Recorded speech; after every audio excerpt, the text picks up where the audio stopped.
Hi guys. Okay, I have chapter 8 for you here. This one is called The Case of the Knife in the... I almost said pumpkin, but that was wrong. The Case of the Knife in the Watermelon. There's a little picture. See, I'll show you a picture. Watermelon with a knife in it. Okay. Case of the Knife in the Watermelon. Here we go. Mr. Patch was the first grown-up to come to the Brown Detective Agency. He was carrying a watermelon. Mr. Patch owned a grocery store.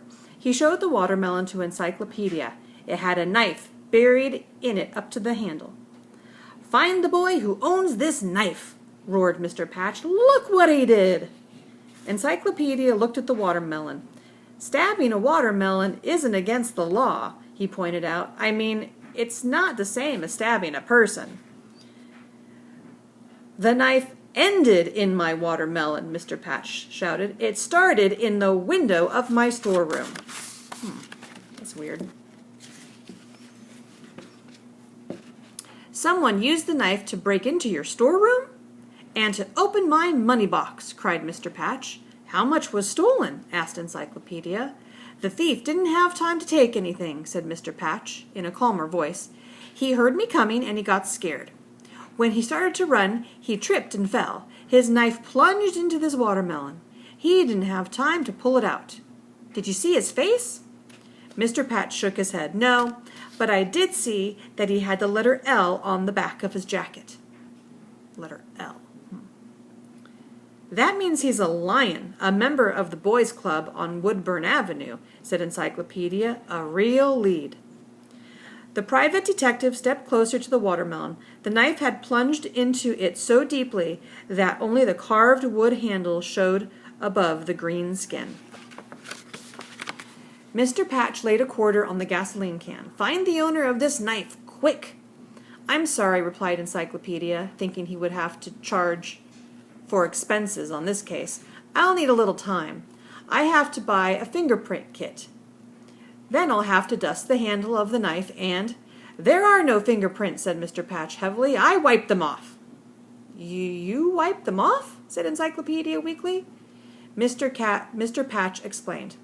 "My cat knocked a bag of flour off a shelf. It broke and spilled over the watermelon and the knife. I wiped off the flour." "And the fingerprints, too," Encyclopedia clasped his head and moaned. Then he looked up. "Still, the thief doesn't know that you wiped off his fingerprints." Encyclopedia took out his handkerchief. He wrapped it carefully around the handle of the knife. "That does it," he said.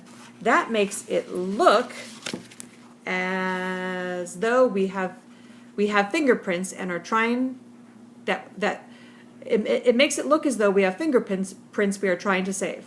The thief may try to wipe them off and give himself away. We'll have to watch all the lions. Let's go." Encyclopedia got to Mr. Patch's truck. They drove over to Woodburn Avenue. 4 lions, John, Frank, Corky, and Buster, were outside the club, working on the engine of an old black car. Although few in number, the lions were all bigger boys, bigger than Bugs Meany.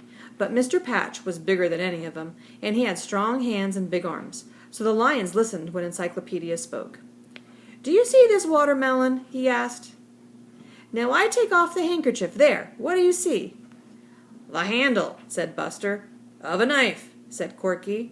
"Very interesting," said John. "So what?" said Frank. Sure.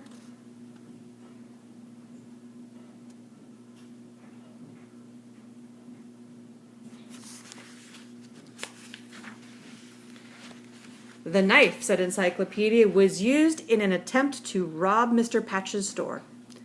"The knife," said Buster, "doesn't belong," said Corky. "To any," said John. "Of us," said Frank. That's kind of weird. "Maybe not, but the police will probably take your fingerprints," said Encyclopedia.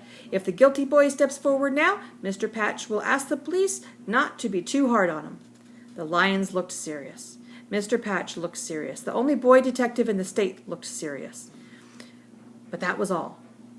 "It's not working the way you planned," said Mr. Patch in a whisper. "None of them has tried to wipe the handle of the knife." Encyclopedia nodded. "Leave the knife in the watermelon just as it is. Don't touch it," he whispered back. To the lions, he said, "The police will break up your club if they find one of you's a thief." The lions stopped looking serious. They looked scared.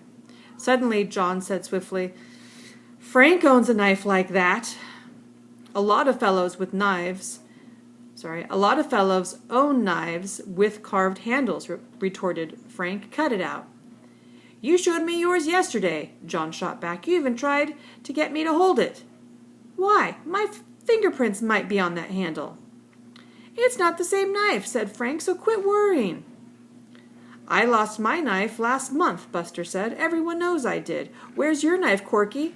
"I lost mine too," said Corky. "This one couldn't be my knife anyway. Mine has a blade a ½ inch longer." I'm going to read that again. I think we just got the clue. "I lost mine too," said Corky. "This one couldn't be my knife anyway. Mine has a blade that is a ½ inch longer." None of the lions remembered what the others' knives really looked like. They began to argue loudly. Each boy tried to put himself in the clear. "Too bad," muttered Mr. Patch. "They are scared and fighting among themselves, but none of them has touched the knife to try to get rid of the fingerprints. Your plan didn't work." "Yes, it did," said Encyclopedia. "I know whose knife it is." How did he know whose knife it was? Well, before I look at the answer, the solution, I think, so let's see if you think the same thing as me.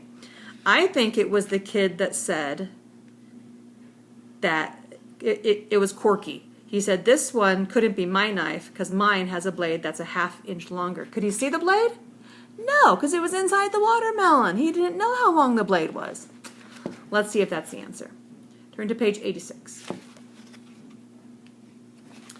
Okay, solution to the case of the knife and the watermelon. As Mr. Patch said, none of the lions touched the knife, so the blade was buried in the watermelon all the time the lions were looking at it. In other words, none of the lions could see how long the blade the knife was. But Corky said his knife had a blade that was a ½ inch longer than the one in the watermelon. That was his mistake. He could not have known how long the blade was unless he had seen it before. The knife belonged to Corky. Oh, Mrs. Keith is so smart. I figured that one out all by myself. Did you? I hope so. Okay, so that was chapter 8, the case of... No, the knife and the watermelon was chapter 8, the knife and the watermelon. And we will do 2 more tomorrow, which will be Saturday. But whatever day you're watching this is fine. We'll do 2 more tomorrow. And... but we are not done with the book yet, so don't take the AR test yet, okay? We have 2 more chapters to go. We have 10 chapters in this. So that's it for today. Thank you. Bye.